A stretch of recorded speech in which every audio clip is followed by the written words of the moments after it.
Putri, and today I'll be your host for the next 1.5 hours, guiding you throughout the webinar in opportunity and adverse times, building social enterprises during the pandemic.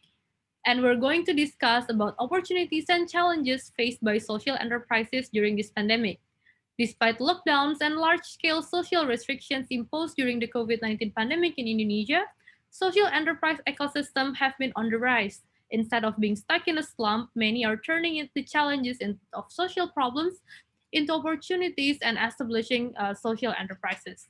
Different from a regular enterprise, social enterprises focuses on tackling social problems within the society instead of being purely profit-oriented. And unlike charity organizations, these social enterprises are self-dependent and more sustainable as they could generate profits through their businesses model instead of having to rely on grants and donations. These profits could then be used to expand their business and benefit more people through their works. The shift to online platforms during the pandemic has also provided more opportunities for people to reach out and help others regardless of their geographical locations. Therefore, today we are joined by two wonderful speakers who will share their experience and starting and running their social enterprise during the COVID-19 pandemic. But before we get to know more about our speakers, I'd like to remind everyone to keep on implementing the 3M protocols. First, memakai masker, mencuci tangan dengan sabun dan air mengalir, dan menjaga jarak serta menjauhi kerumunan. Wear your mask, wash your hands with soap and running water, and maintain safe distance when you're in public. Okay, but before, I think I'd like to ask all the attendees to just for the house rules for today's webinar. We are using the Zoom webinar platform, so everyone is generally muted and the videos are also turned off to ensure the smoothness of the event. But if you have any questions, please feel free to type them up in the Q&A box and we'll answer them in the Q&A session later on. And we also have the chat room here. If you have any questions or technical difficulties during the event, you can type them up and our team will be there to help you. Also, for those who are interested, we are giving e-certificate in the end of the event. So please fill up the post-survey event that will be distributed later. And now I'd like to ask the speakers to take a picture first before we go on and start. So is the IT team ready for the picture? Yeah. Okay, let's do it in 1, 2, 3. Yeah, one more time. 1, 2, 3. Okay, thank you very much, IT team. And now I'd like to introduce our first speaker. We have with us here Geoffrey Tanudjaja, the director of MIMPI movement. Hello, Geoffrey, how are you? I'm good. Good, good. You're joining from the US, right? And I think also with Ivan also. Yes. Nice. Geoffrey is the director of MIMPI movement, and he's also I'll wait for a bit while the screen sharing. He's also the associate project consultant at Simpson Humpers and Hager Incorporation. So having graduated from Pennsylvania State University and studying construction engineering, he is also working in the field that he's in now. And together with a couple of friends, he's starting MIMPI movement, a social enterprise aimed at empowering and enabling Indonesian youth in pursuing quality higher education through different programs, mentorship, coachings, and seminars. I think Geoffrey will have a lot to talk later on about how we can start our own social enterprises during this pandemic too. And for our second speaker, we have Ivan. Hi, Ivan, how are you? Hey everyone, I'm good. How are you, Pricilia? Good, good. Thank you for joining us today. I think it's already quite late at night there, isn't it? Yeah, it's I mean, I'm the same area as Geoffrey. I probably live like 10 kilometers away from Geoffrey. Oh. So yeah, it's late at night, but I'm excited for the next hour or so to be with you.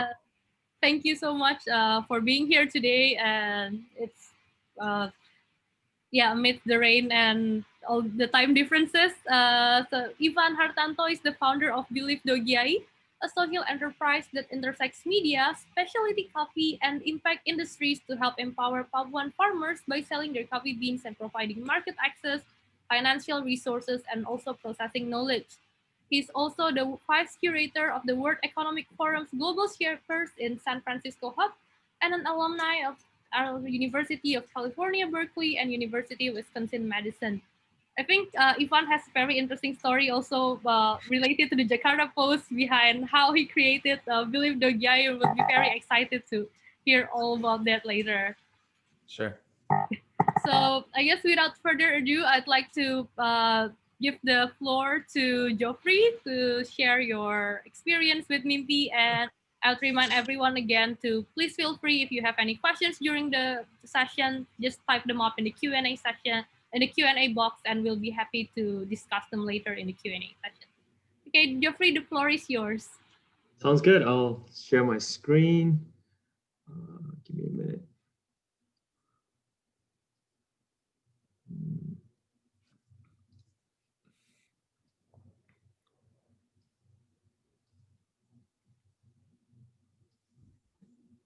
Can you guys see my screen? All good. All right, sounds good. So thank you, Putri, for the warm introduction. Before I start, I would like to thank the Jakarta Post, Tenggara Strategics, and as well as Satgas COVID for giving us this opportunity to share on how you should kickstart your own social enterprise during this pandemic. So for those of you who don't know about MIMPI movement is a social enterprise that aims to empower and enable Indonesian youths in pursuing quality higher education.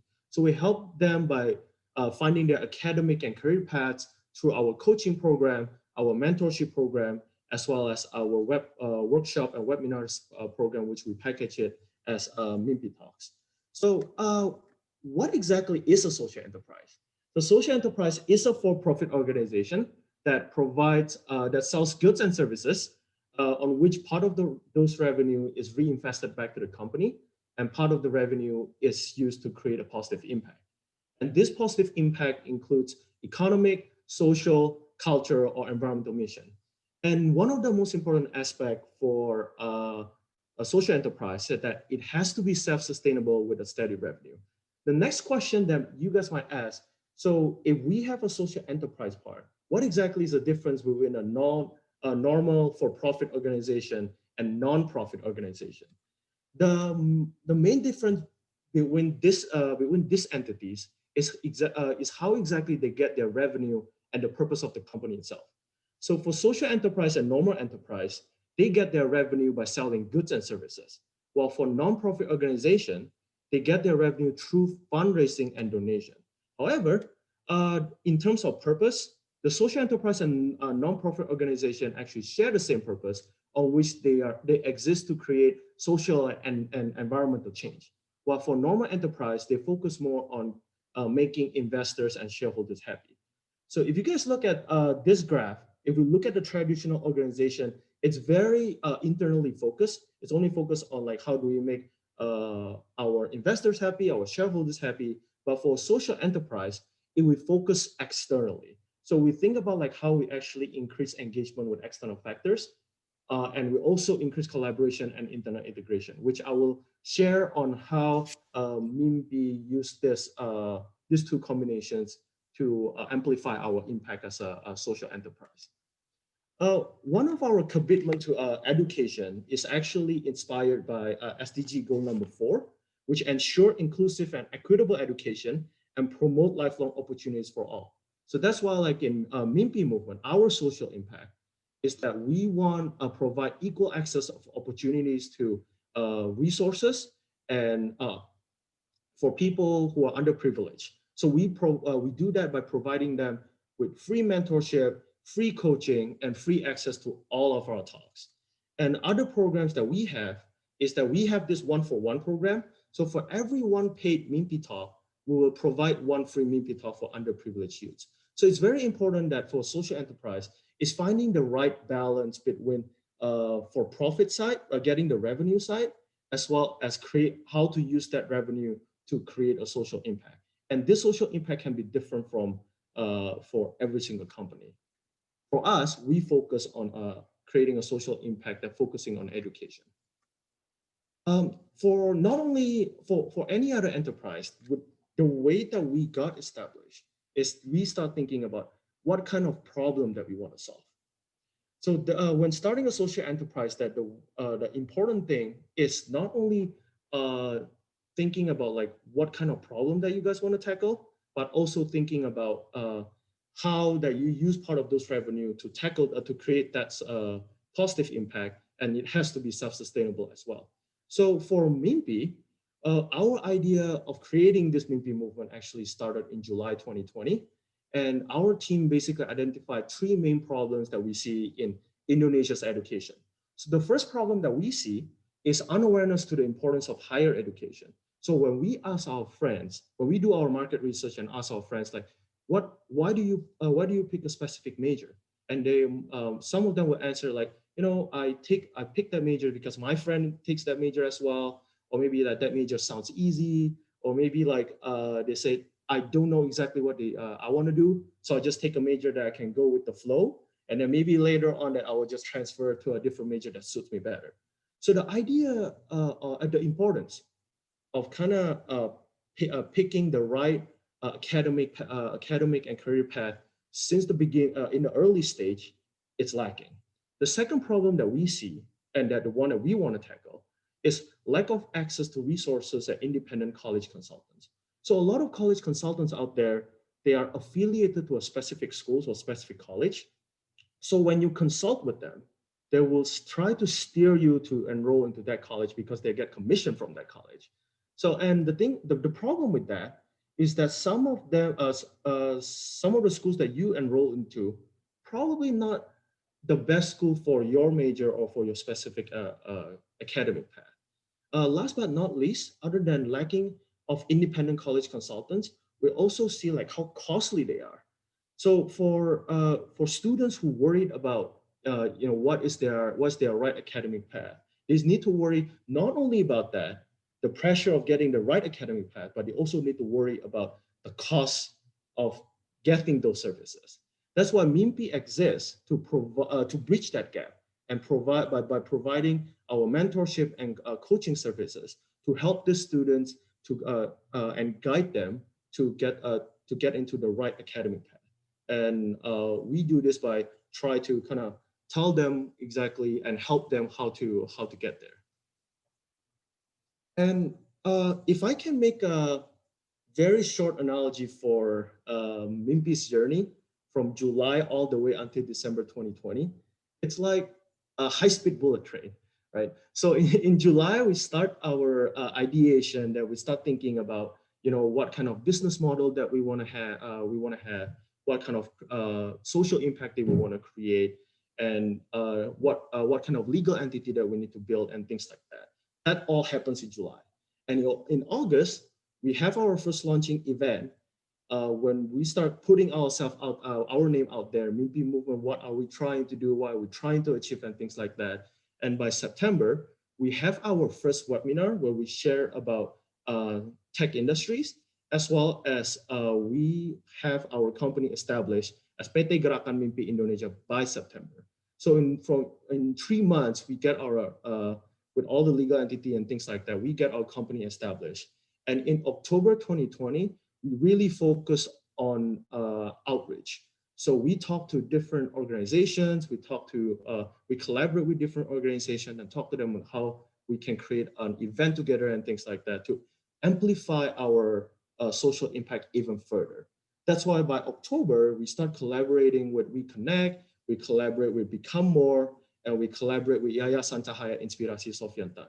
So one of the, other than being self-sustainable, the other important thing for a social enterprise to have is they need to start networking early in the beginning. Because the importance of networking is not only that it actually opened up the opportunity for you to talk and to collaborate with different organizations, but you can also learn from them. You start thinking about like, hey, how can I look at your business model? How can you be self-sustainable, and as well as create a social positive impact in your business? So it's very important for us to start talking and sharing resources on how to be successful together. Through our outreach approach, by November, we actually already organized two of our MIMPI workshop. We have a crafting a personal brand and voicing your ideas.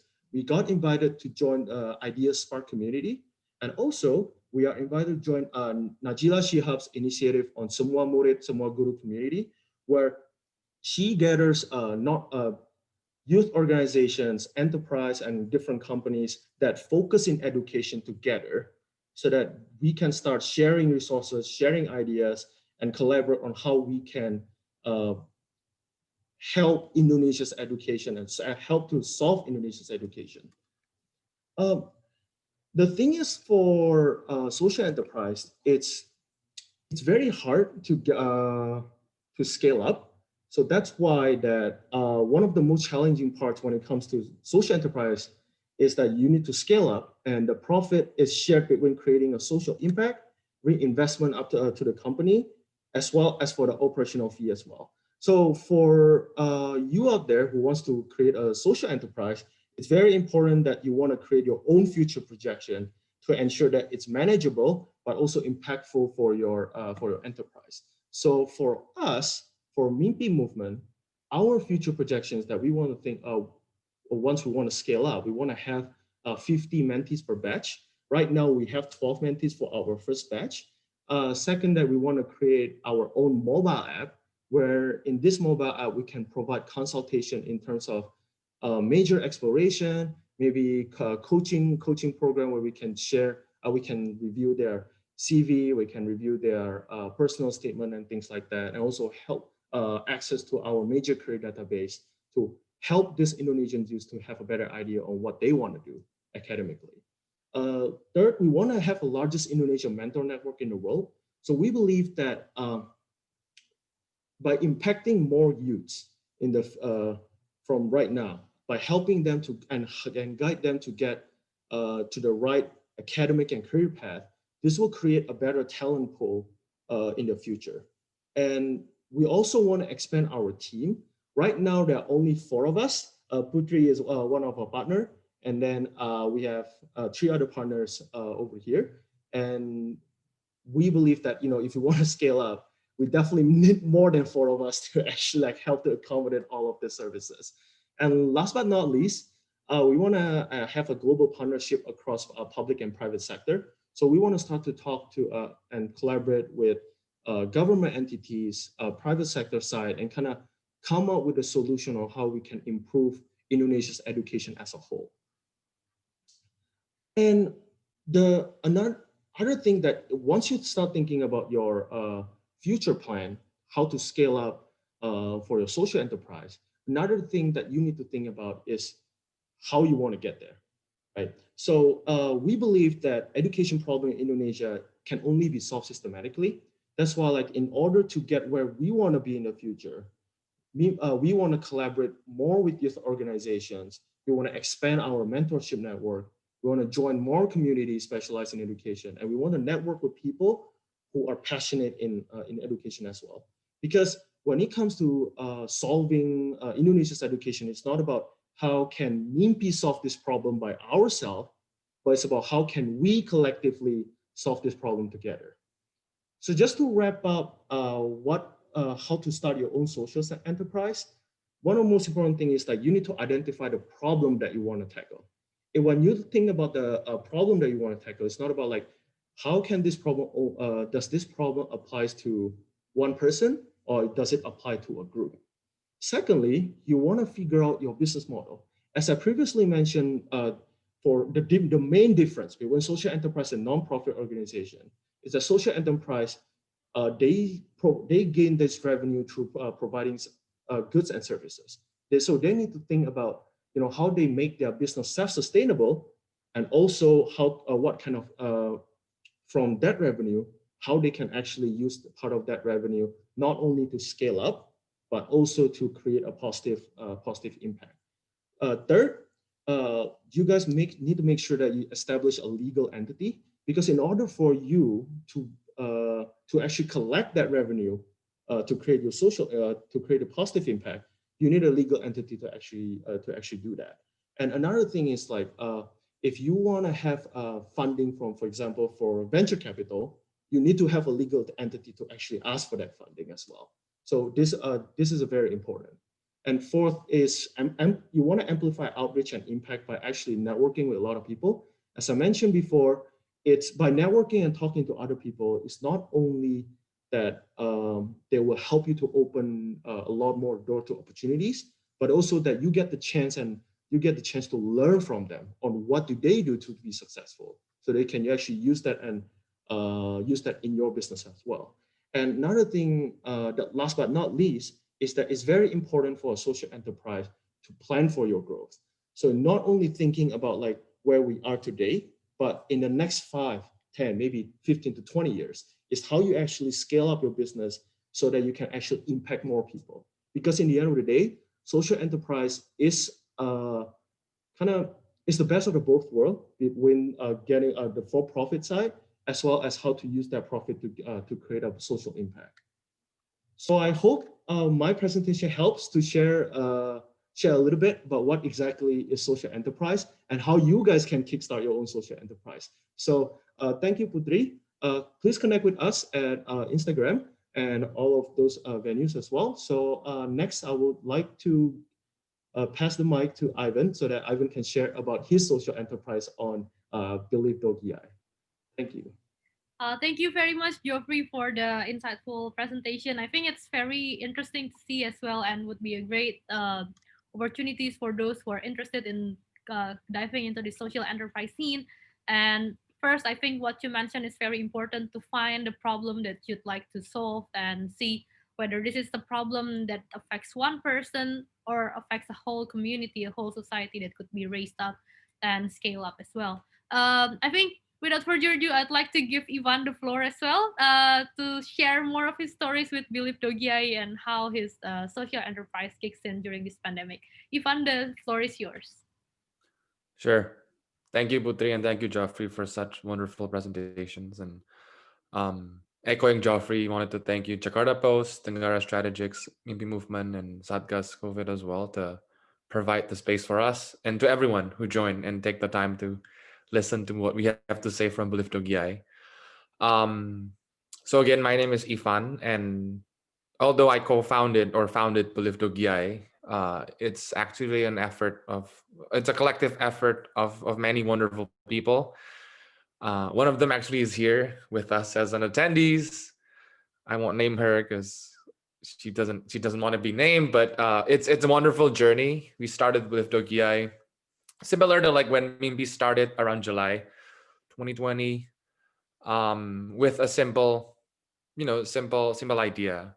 I myself have been working on the parent company, or like started Belift as the parent company for quite some time, since last year, in coffee, bringing Indonesian coffee to the US. So when the opportunity comes that, there's an opportunity to help Papuan farmers that gets severely affected by COVID, we don't think twice. I didn't think twice. It's just something that we have to do, something that we want to do. And it's actually, like Putri said earlier, it was sparked by an article in Jakarta Post. And then, and I think from there, the ball just roll, and it's been a grateful, very, very grateful for the opportunity. So I guess I'll share a little bit about Belift Dogiyai. And I hope this would be more of an interactive sessions. Feel free to shoot me your questions whenever you want. I'll be sure to like check the Q&A. But Belift Dogiyai is essentially a social movement alongside Papuan farmers to sell their beans and share their stories. That's as simple. That's just what it is. Belift itself is a social enterprise, and what's unique about this project, I would call this one as a project, right? It's not an entity by itself, but because everyone in the team commits their time pro bono, I decided that let's just give all the profits back to the farmers. This is in addition to what we already paid the farmer without negotiations. So if you compare our beans, the word other beans, our Dogiyai beans in Let's Get Tokopedia, you might see beans that are significantly cheaper than ours. And that's by design. when the farmers give us their price, we actually ask them to think twice. Like, are you sure that this is the price that can sustain your livelihood? And they actually came back with, about $1 extra, which is significant for coffee beans. So by design, our coffee raw material price is already double, give or take, than the competitors. And that's just because we felt this is the right thing to do, especially during COVID. So that's this 100% plus the money that we spend buying the coffee without negotiations. If I can move this. So yeah, so Belift, like I mentioned earlier, I started this in 2019. It's a social enterprise with a mission to empower farmers. I don't like the word helping farmers because they're the one helping us. Like, we don't do the hard work, guys, here. Like, we're just talking, and I just talk like to you guys in my nice, apartment. The farmers do this work day in, day out, you know, over like sun, rain, whatever. Like, they have to do this. So it's them helping us. And in returns, we try to provide them market access, financial resources, and knowledge. And then the subsection of Belift, one of the projects is this Belift Dogiyai, focusing on Papuan farmers. We work with farmers all across Indonesia. You name it, from Aceh, from Jawa Timur, from NTT. This just happens to be in Dogiyai and Papua, because we came across their problems, and we wanted to also highlight this region, Dogiyai, that nobody seems to know. I didn't know. By the way, Dogiyai is a region in Papua province, it's in the central Papua area. So this is where we stand as far as like the goals. Unlike MIMPI, it's very simple business model for us. We sell coffee, and then the money that we've paid the farmers, that obviously helped them already, and then for this project, we give 100% of the profit back with an intention. It's not just giving and then cuci tangan, tapi we actually wanted to let everyone know here that the money that will be given back to them, about 70 million rupiah, will be used to develop their warehouse and their drying beds. Drying beds is just an equipment to provide to dry the coffee, obviously, to improve their quality. So right now we're in December 6, 7, depending on where you are. We're now at 500 or 600 coffee bags. So it would mean a lot to us if you can buy the coffee. It should be in Tokopedia.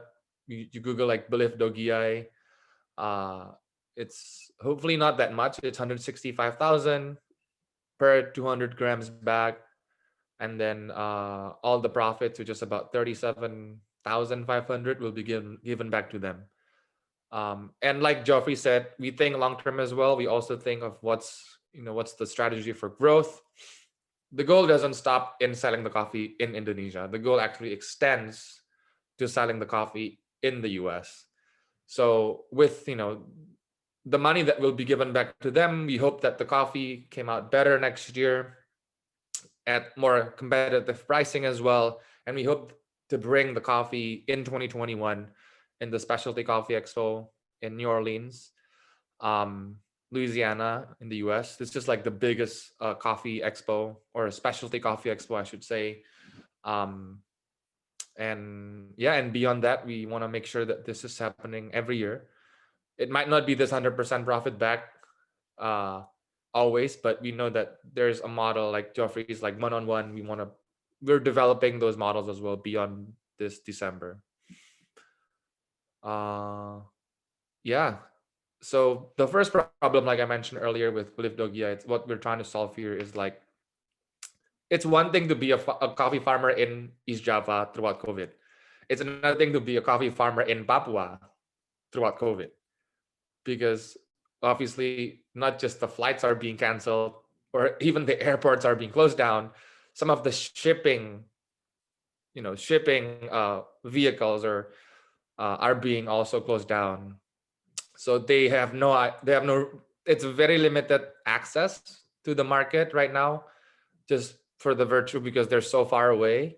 So this is something that we want to help them. We bought almost like 50% of their 2020 harvest.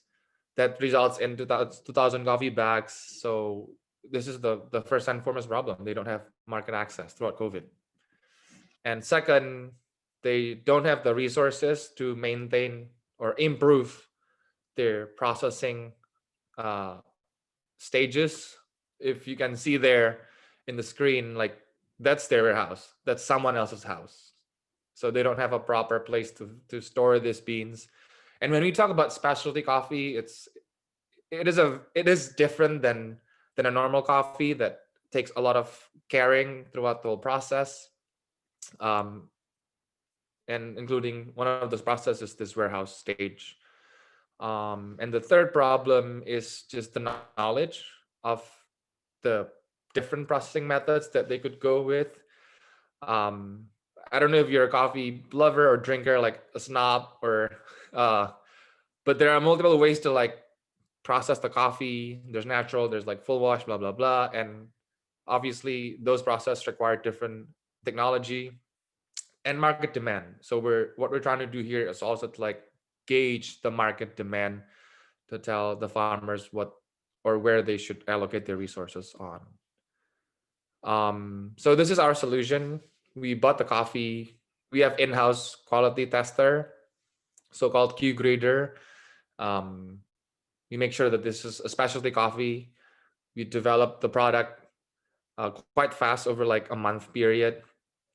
And then the third step is to actually launch the product with zero marketing costs, except just going through social media, through Instagram to be precise. If you can check our Instagram at belift.dogiyai, and then in that platform, not just learning about coffee itself, but you can also learn about the culture and the culture from Dogiyai as well.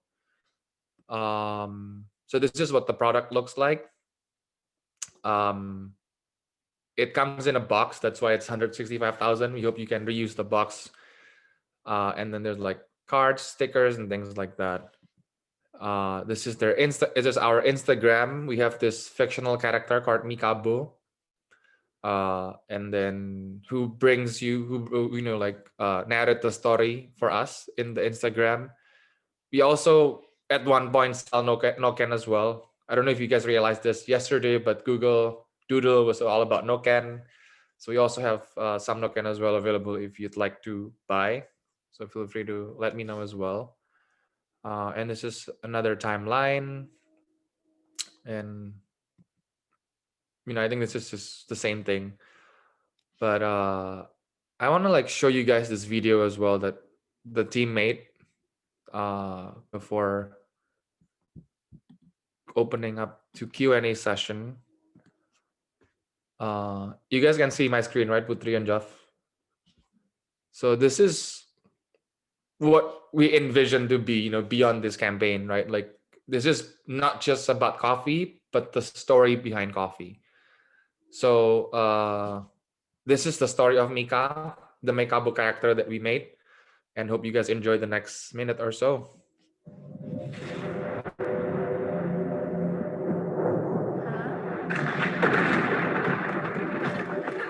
Akar yang menjalar jauh panjang.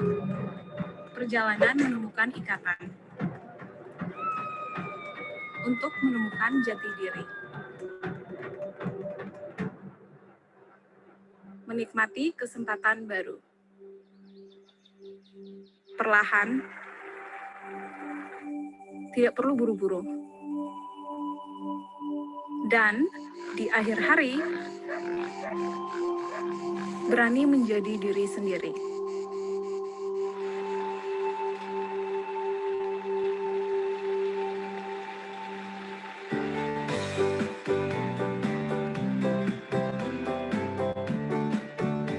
Saya Mikabo dan ini misi utama saya.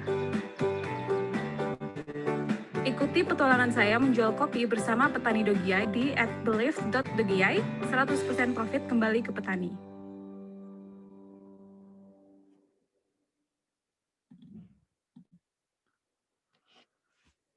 Yeah. So I know there are some questions in the Q&A. I'm not sure, but should we answer this now or what's the process here? But I'm happy to answer. And I hope that was useful to everyone.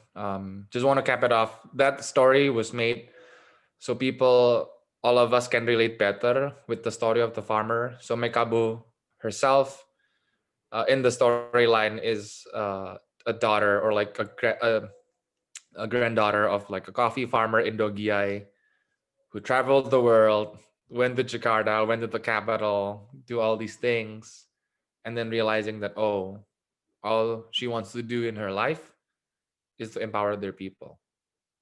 So yeah, and Papua is one of us, right? We're all Indonesians here, and Papuans are one of us. So we hope we can invite you all to, uh, even it's COVID, even if it's hard to go through COVID, this is month 9, but do good, and you know, try some really nice coffee as well.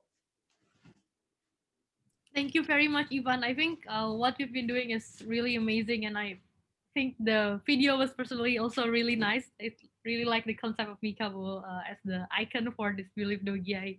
But maybe before we go on and dive into the Q&A session, I'd like to explore a bit more of Belief Dogiai and Belief itself with you first.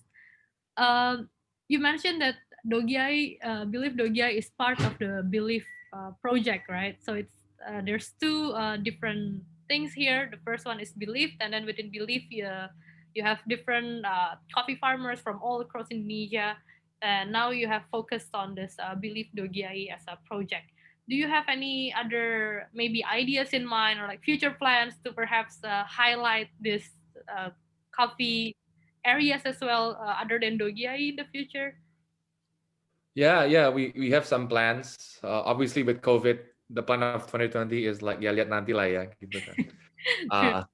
Uh, but yeah, we do have plans, because I know Indonesia has a lot of, um, I mean, it's one thing to have amazing coffee. Coffee. I mean, Indonesia is like, number 4 in coffee production, and I know the government has been trying to raise up the Arabica coffee, the specialty coffee, move away from this 1,000 rupiah coffee instant into more like Tanah Merah style coffee, in the name of empowering the farmers, bringing more prosperity across the country.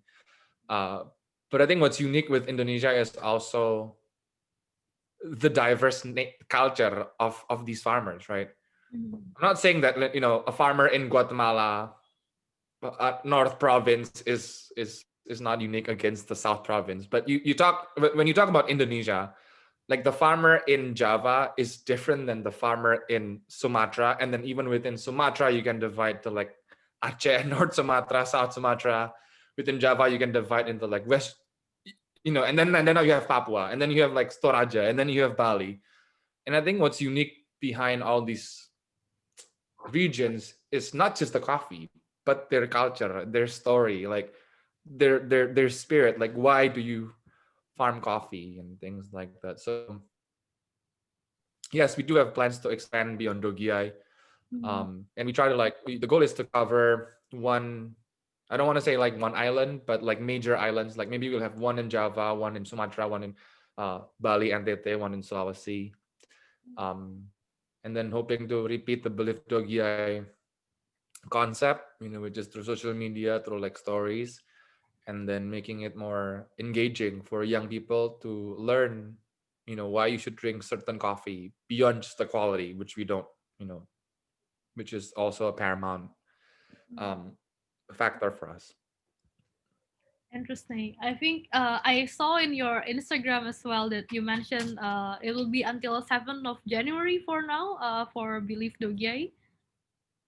Yeah, the initial plan was to end in December, but then we got a lot of inquiries for people Mhm. throughout this Christmas season and the New Year season. Hey, can you open up still for the 100% profit giving back? And I want to give props to the team, which all Mhm. agreed to like, yeah, let's do it till January 7, for the 100% profit giving back. And then beyond that, it's still being discussed, but we know like at least 5 to 10% of the profit will still be given back, Yeah. in addition to like other stuff we want to do with them. Of course, yeah. And do you have plans to take Belief Dogiyai abroad, maybe, or like other Indonesian coffees abroad? Is that something you also have in mind? Because you mentioned that you'd like to promote it to more people and give more exposure to Indonesian coffees. Yeah, definitely. That's the longer term aspect of it.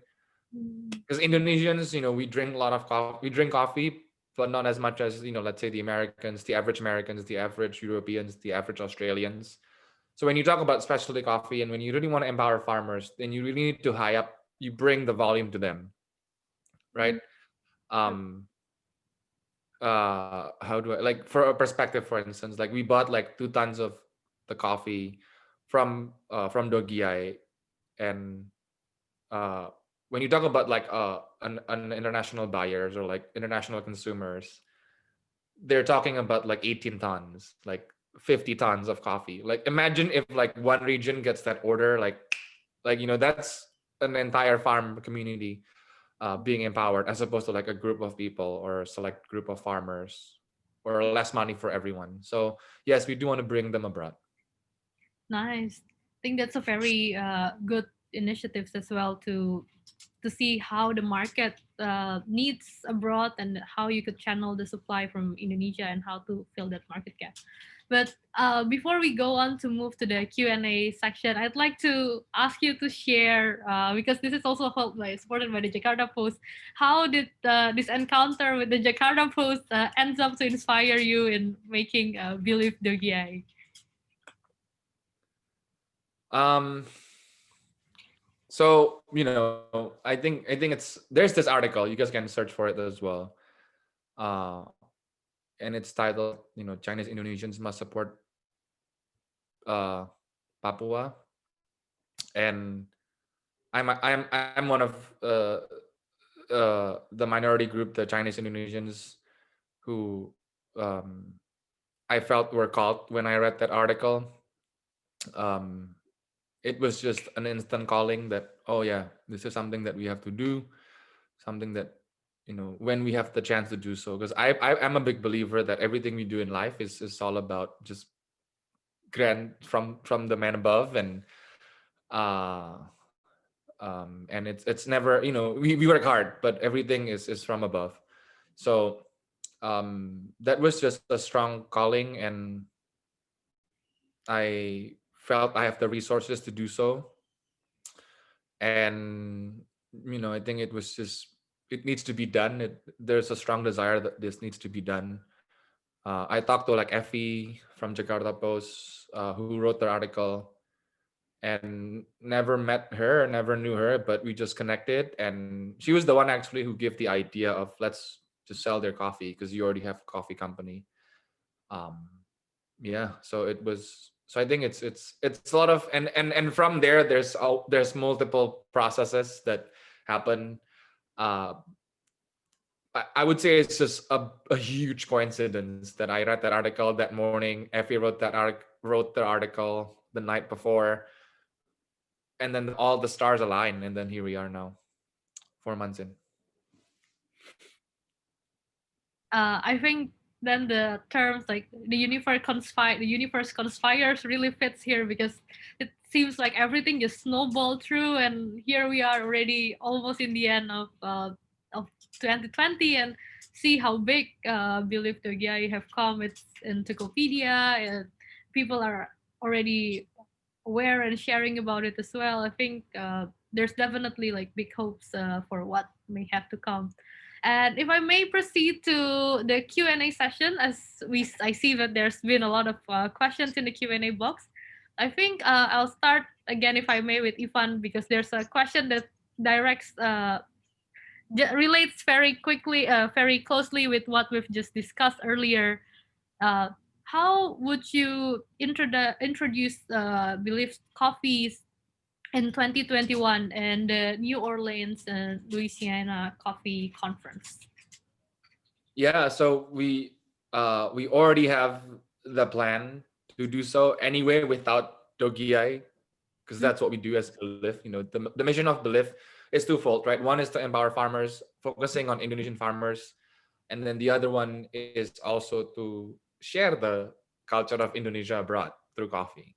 Mm. So we've been doing that for quite some time now.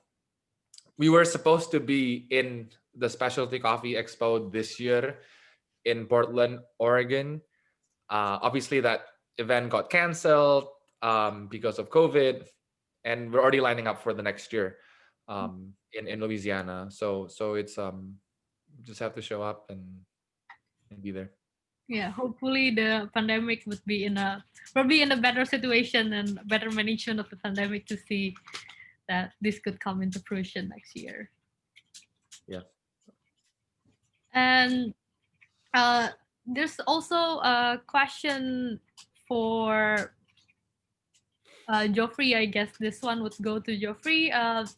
Most social enterprise, like Tom Shoes, for example, focus on sell goods. I think that also apply to Belift. And why did MIMPI decide to sell services instead?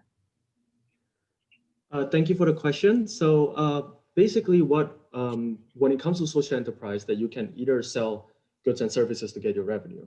And the reason why MIMPI thinks about services more than goods, because that we think that to create a greater impact, especially when it comes to education, is that we need to pair them with we need to help them since the beginning by pairing them with a good mentor that already went through that process, so that they can actually tell them, like, what are the hurdles that you need to go through, and as well as sharing the experience so that they don't repeat either the same mistake in the future. So there's an old saying that, if you give men a fish, you will only feed him for a day, right? But if you teach them to fish, then you will feed him for the whole for a lifetime. So that's why, like, we believe by pairing them together, it will actually not only kind of giving them, like, spoon feeding them, but to teach them how to think for themselves. So that's why that for MIMPI, we focus more on the services side than the good side. I hope that answers the question. Yeah, thank you. If I may just follow with another question. This is, I think, a very interesting question. You seem bold about MIMPI is going to be a sustainable business model. May I ask why? And do you have any qualifications to start a proper social enterprise model? I would say that I come up from the engineering background, so I know a little bit about business and finances, but of course I'm not an expert at it. But the thing is, we actually consulted with a couple of people that have a VC expertise, and also have a couple of mentors that actually help us from the business side. So we obviously are still learning right now, especially like 4 or 5 months in. So we are do a lot of trial and error, and then we want to learn along the way. But at the same time, we are confident about our ability to grow and are always open for suggestions. So since all of us are also learn about how to actually run the business at the same time. So we have experienced advisors as well, and we definitely rely on their business advice. And we also learn from other social enterprise that have roughly this similar business model, and see how they actually built their business. And other than that, we also join different communities, including the Semua Murid Semua Guru community, so that we can share and learn from each other, and as well as collaborating with each other in order to make MIMPI better. Yeah. Thank you. I hope that answers the questions too. And there's still plenty of questions. So if I may go through one by one, and if anyone still have more pressing questions that they'd like to know more, or just would like to know maybe what are the future for Belief, how's it going with MIMPI, and all the different things about the social enterprise. How can I start one if I'd like to start one? And what are the challenges in starting one? I think feel free to put them in the Q&A box. We'll be happy to answer them today. And I think this one will go for both Ivan and Geoffrey, and it quite relates to what we've been discussing as well. Do you guys have a full-time job outside of your social enterprise or social venture, or maybe not just you, but your team perhaps who have been backing you? And if so, why did you guys choose to go into education and into coffee and on the social enterprise scene in general, I guess? Perhaps Ivan would like to, Oh, yeah. sure. Um, so do we have full-time jobs? I think we have several full-time jobs, right, Josh? um, yeah, I mean it's I think being entrepreneurs, and it's one thing to be entrepreneur. It's another thing to be like a social entrepreneur as well, because it's a very new field. Um, it's yeah, I do have full-time jobs outside this venture and several other responsibilities. Um, and it's a matter of bootstrapping. It's a matter of like how making sure that we don't overburn ourselves, so that this is sustainable long term as we're figuring things out and fixing things out. um and why did we or I chose coffee? Honestly, it was because I drink too much coffee. Like it's come to a point where like I drank too much coffee, and then you start to think like, what am I drinking and where it's coming from, and then realizing from that, going backward, like, oh wow, like, the business potential, the social potential, my passion as well with Indonesian culture, it all just aligns. And um it fits into this bucket of what I want to do as well. And if anything, if I don't sell the product, I'll just drink it myself, right? So that's not a bet. A bet. That was the initial point. Obviously now it's different, but yeah. So coffee is something that I developed as a passion. It's not something that I started with. So for me, our team actually have full-time jobs. So we work, like Ifan was saying, that we have several full-time jobs. We work tirelessly to kind of help to build MIMPI together. But the thing is, like, what is our drive? Is our passion in education. So the four of us are very passionate to, especially in improving education in Indonesia. So and the thing is that we also see we it comes from our experience as well. So back in high school, we were all of us actually in our team was thinking about, like, we don't know exactly, what do we want to study, what kind of potential career path in the future, and things like that. And then, like, we were hoping that back then, we really hope that we have a mentor that actually kind of guide us through and kind of tell us, like, hey, if you want to study, for example, if you want to study civil engineering, these are the classes that you will take, and these are the potential career for you in the future. So when we make a decision, it's about when we make a decision to what kind of major that we want to take, we have an informed decision. So because of this problem that we all of us experience personally, that's what we are passionate to build a MIMPI movement and help a lot more Indonesian youths out there.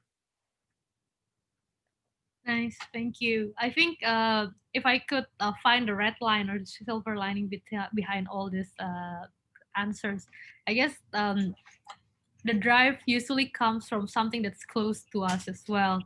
For Ivan, you say that you're drinking a lot of coffee, and for Geoffrey, it also comes from personal experience, how you find that the mentorings and the problems that you faced in when you were in high school are still very relevant today, I guess, unfortunately. So yeah, I think that's a very interesting take to have, because to start something when you want to create a change, you can start from something that's closer to your heart, and it would be more. I don't. It would not be easier, but it definitely help you to drive and to go further to push along the way. Um, I have another question. This one is for Ivan.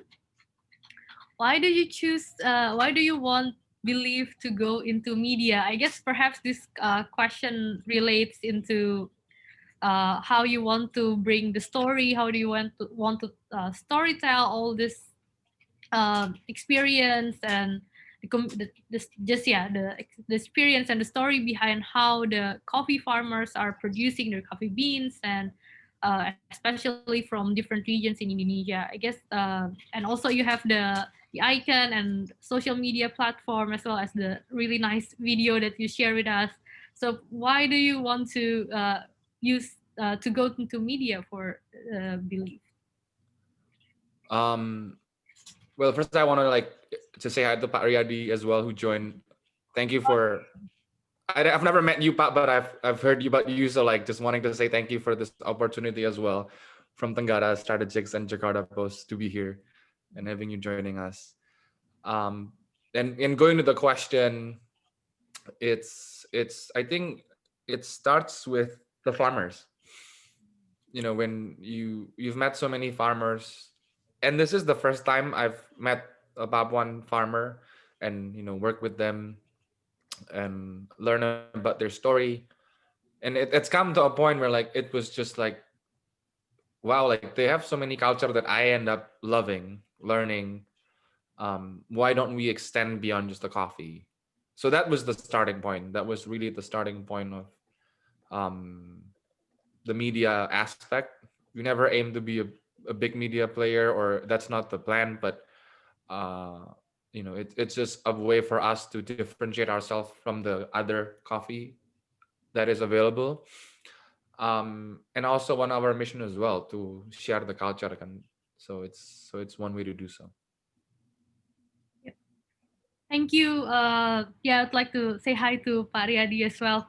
Thank you for joining us today, and from Tenggara Strategics. And yeah, I guess moving on to the next question. This is, I guess, for both Ifan and Geoffrey. And would you consider your movement as a charity or a philanthropy? I guess both doesn't really fits well, but if you might answer, perhaps Geoffrey or Ifan could share your thoughts on this. I can answer that. Yeah, this one, the Belift Dogiyai, is 100% definitely, with no doubt, a charity, because it's 100% profit. So yeah, that's from us. So if you want to do charity for the Christmas season or the January or for New Year resolution, then and get some good coffee, feel free to buy some.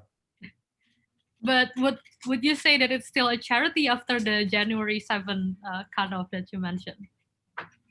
No, I think charity is when it's based on goodwill, right? And like Geoffrey said, there are multiple ways social enterprise can operate. I've seen social enterprise who maybe have a mix of revenue, like 50% charity, or funding from foundations, and 50% selling their goods, or endowment or whatever. So, but for us, it remains a for-profit, pure for-profit play with selling goods. Yeah. But for this specific period, it's a charity. Yeah. Thank you. And Geoffrey, what about you? Yeah, definitely agree with Ivan's idea that when it comes to I would say that it's neither charity or philanthropy, because that would imply more a little bit as we are nonprofit, right?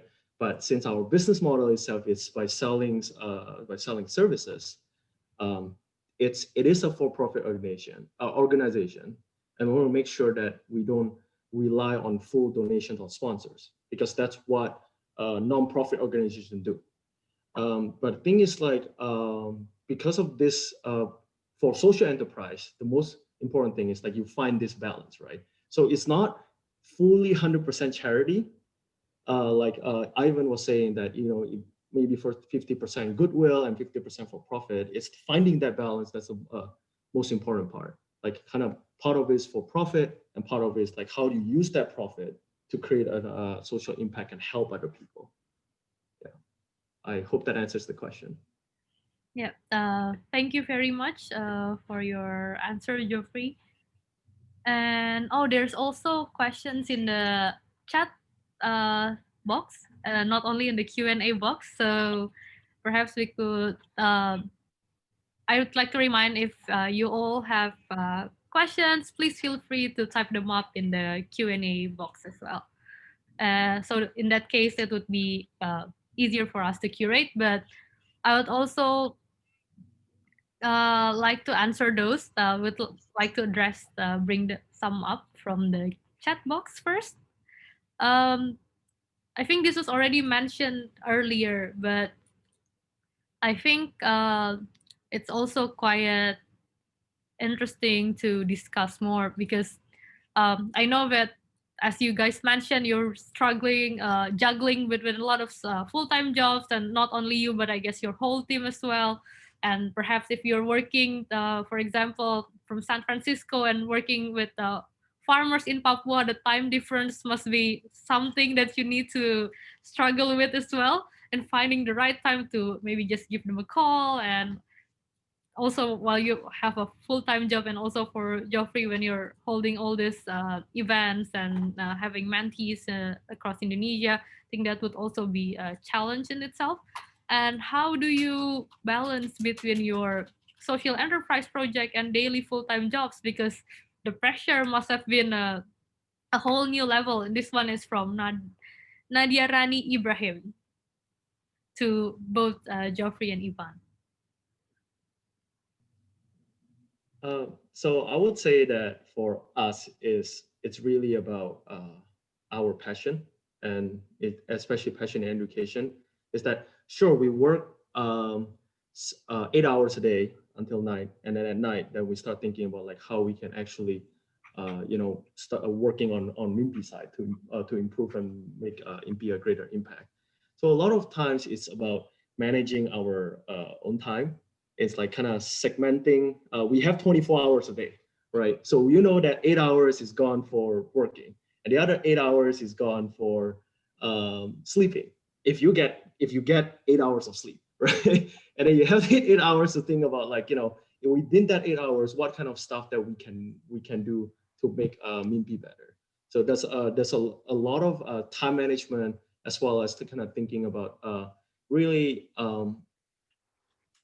We are not exactly super tired about it, because that we believe in the mission and believe that we really want to improve Indonesia's education.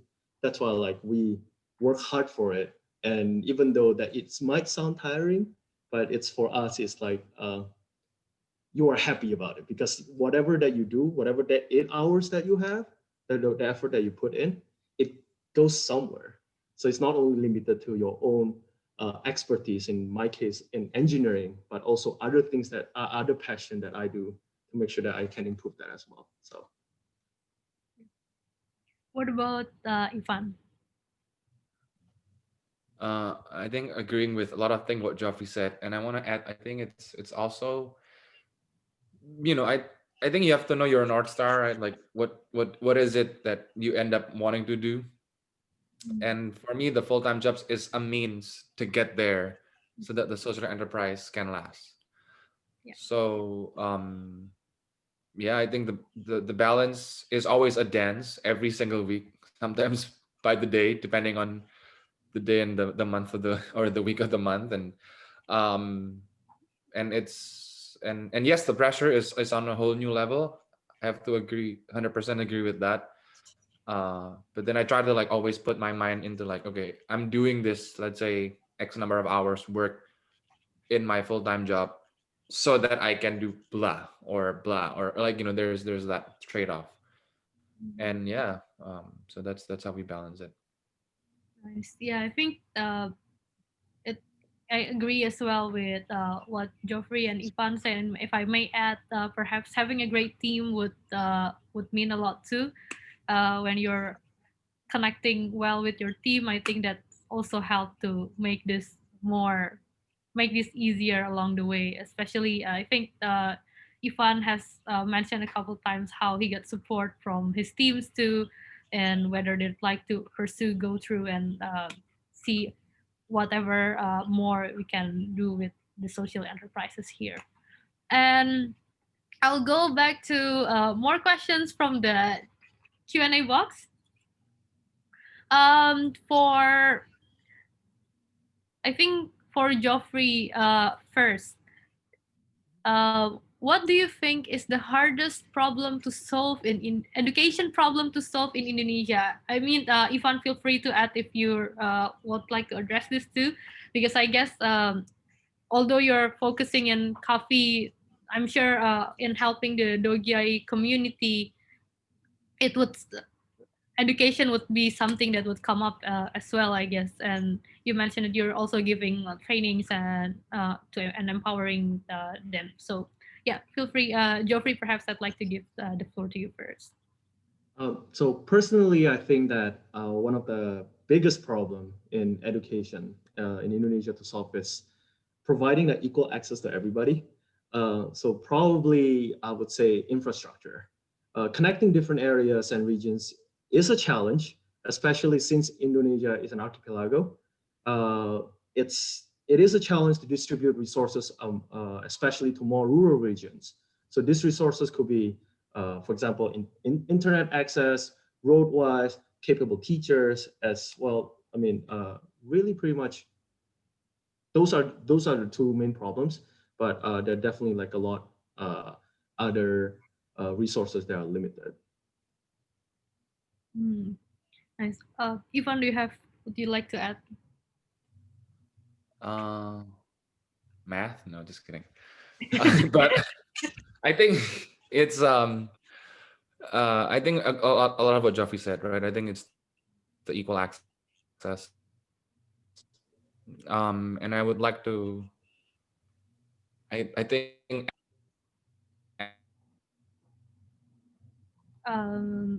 Sorry, I think Ivan were losing you the connection. What's the purpose of the education? Like, what's beyond that? A little.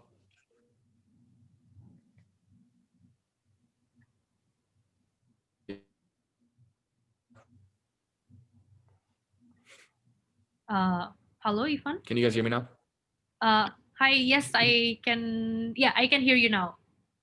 Yes. Can you guys hear me now? Yeah. Would you Sorry, mind it's repeat? slow I with think, internet. But yeah, I think. Yeah, so I think the hardest education problem is also to connect, why are you studying certain things into the long-term prospect. I know that's probably a lot to ask, but it's always helpful to know why, let's say we're studying X, Y, and Z. So I think that's what but obviously Geoffrey and you, I'm sure you know more than I do. So I'd like to get, yeah. Yeah. Thank you so much. And we still have a lot of questions here, so I will keep going on. And if you still have more questions, please feel free to type them up as well. And I guess I'd like to take this one question that's just being shoot now from Johnny Tam. Do you think more effort should be spent in lower education than higher education, especially in AI and computer? Just to connect with the previous one.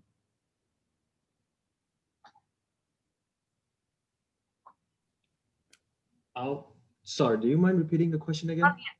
Do you think more effort should be spent in lower education than higher education, especially in AI? Perhaps, perhaps I think this would relate to developing like technological skills to face the new challenges, digital challenges that we have today. I think there should be an equal effort, because let's say if you focus on the lower ed side, but if we don't focus on the higher ed side, that's the part that, after lower ed, what else do they need to do, right? So that I think that having a balance between those two areas is very important.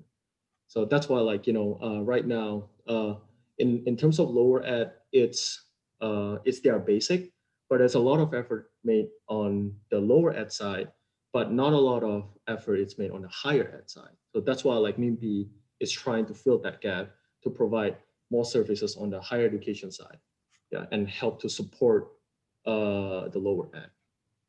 Yeah. Thank you, Geoffrey. And I'll have another question for Ivan. I'd like to combine two questions here. The first one is from Vivi Fauzia, and the second one is from Poppy Nursianti. I think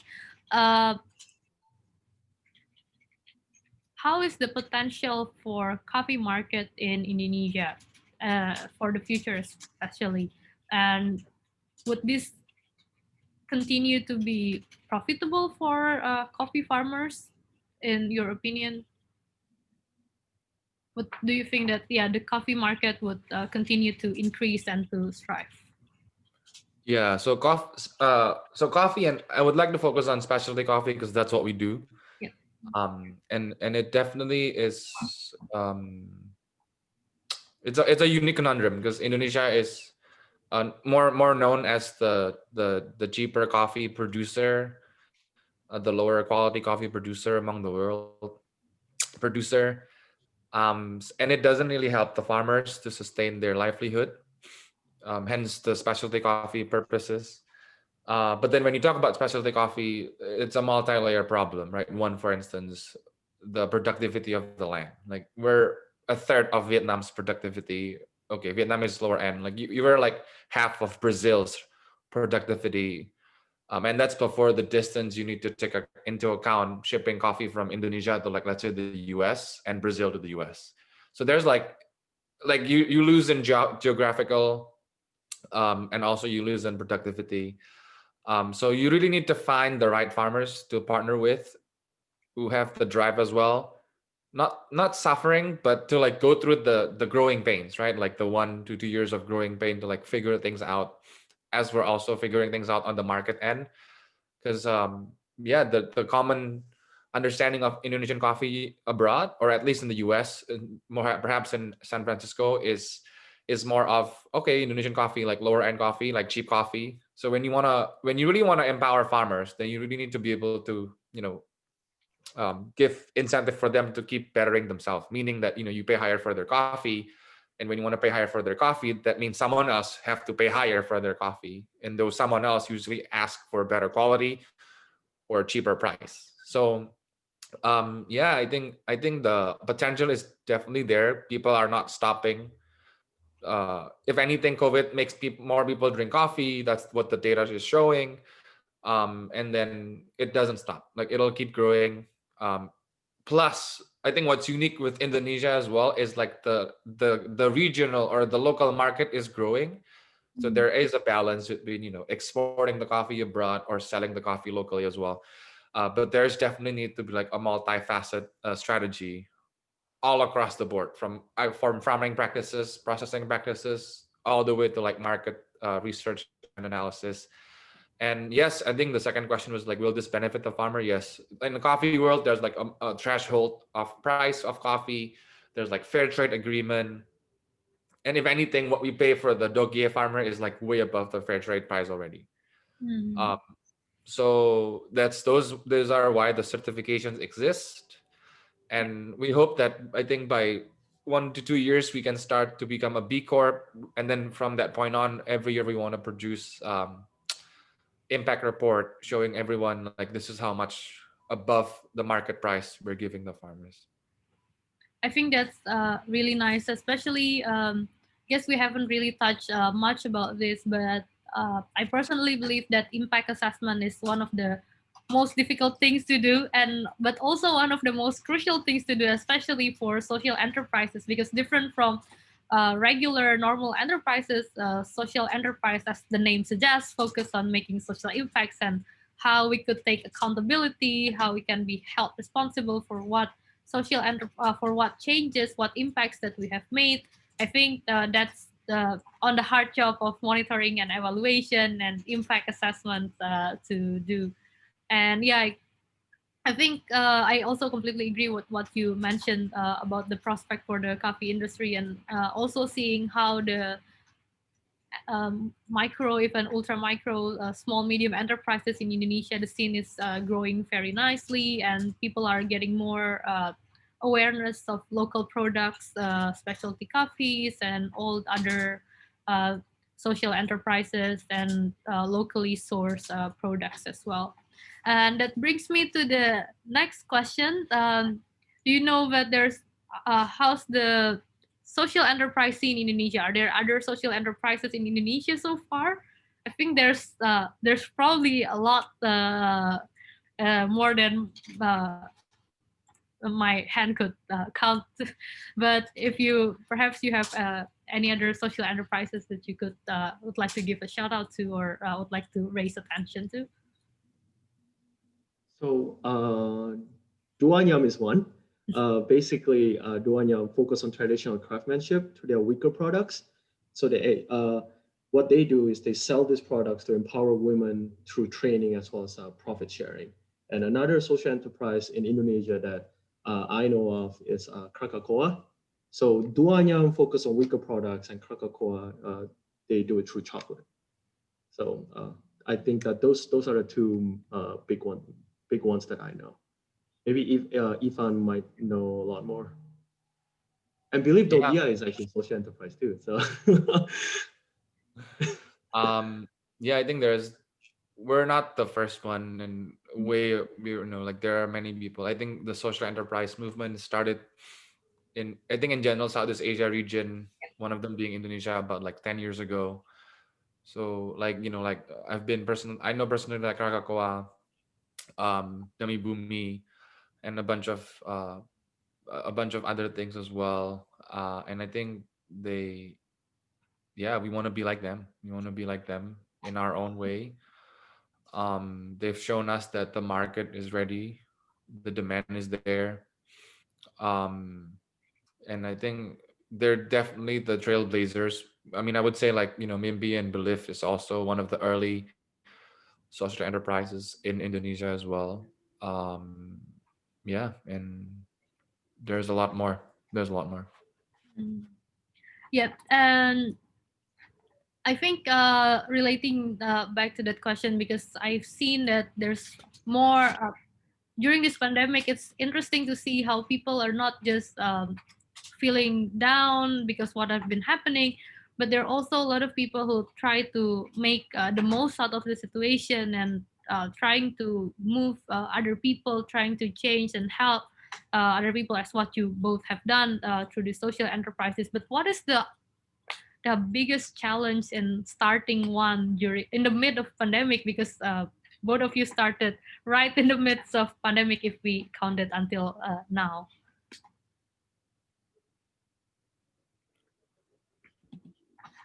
Yeah, I think in pandemic, I mean, one way to connect with other people is through like, volunteering, running, starting something.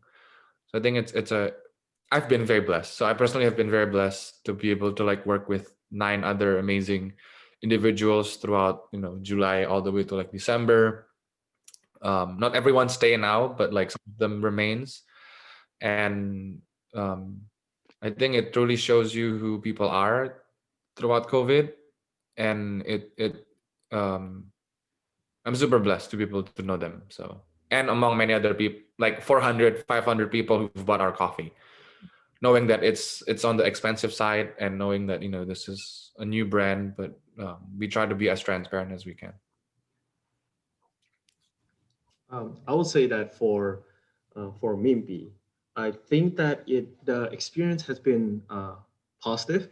I would say that the pandemic is of course it's bad, that it affects a lot of people, especially in terms of education. That for those people who look forward to go to school, to meet their friends, maybe talk to teachers and things like that, it's because of pandemic everything goes virtual, right?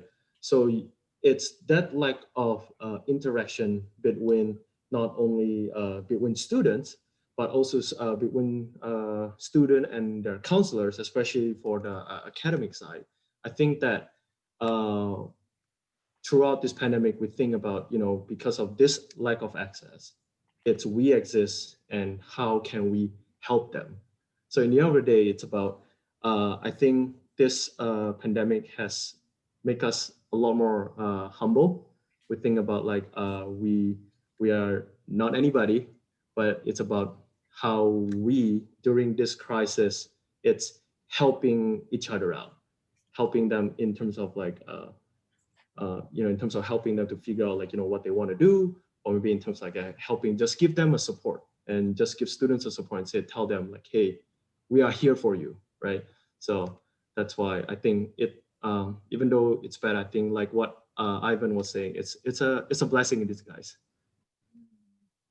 Yeah, I completely agree. I think it's always nice to see the lights and what we can do with the pandemic. And for those who are interested to start their own journey with social enterprises, especially as I personally think that uh, people have like having making a positive social impact or environmental impact has been more people are getting more conscious and more aware of that.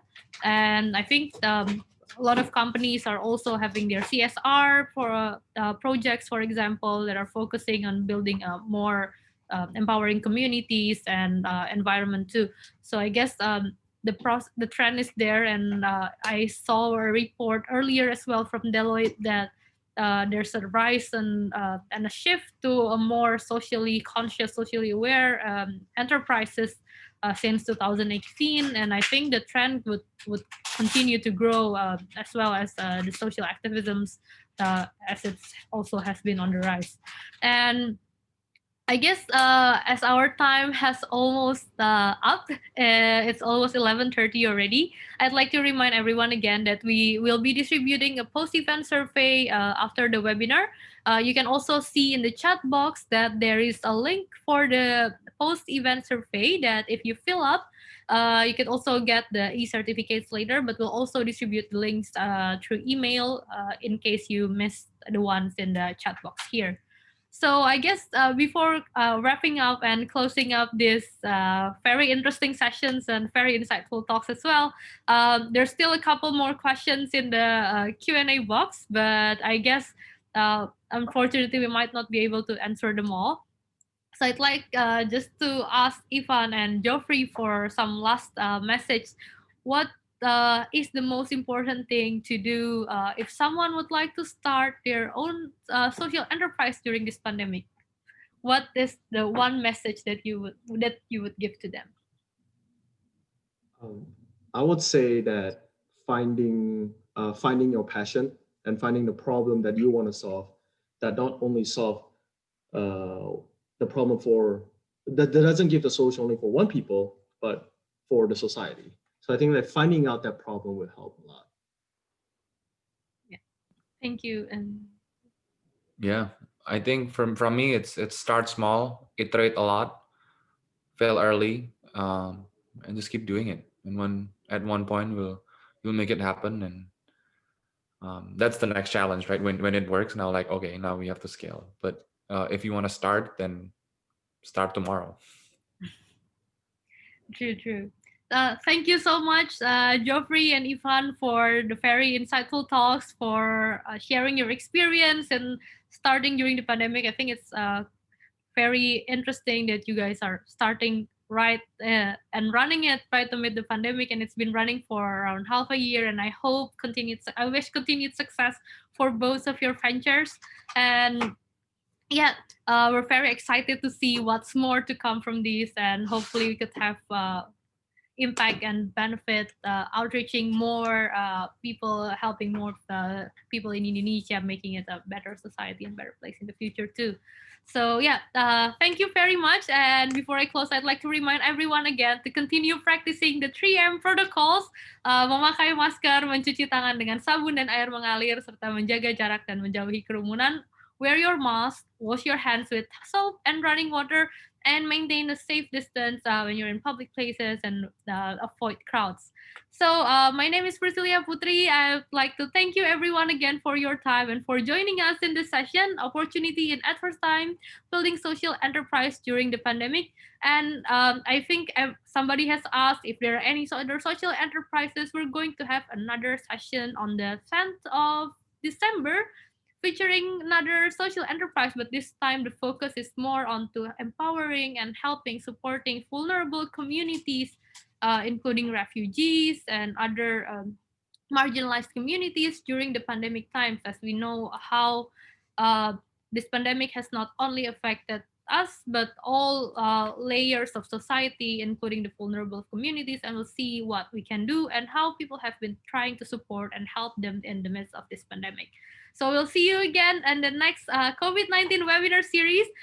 Thank you very much for Tenggara Strategics, Jakarta Post MIMPI Movement, and also the COVID-19 Task Force Relief to provide the support. Thank you very much and goodbye. See you.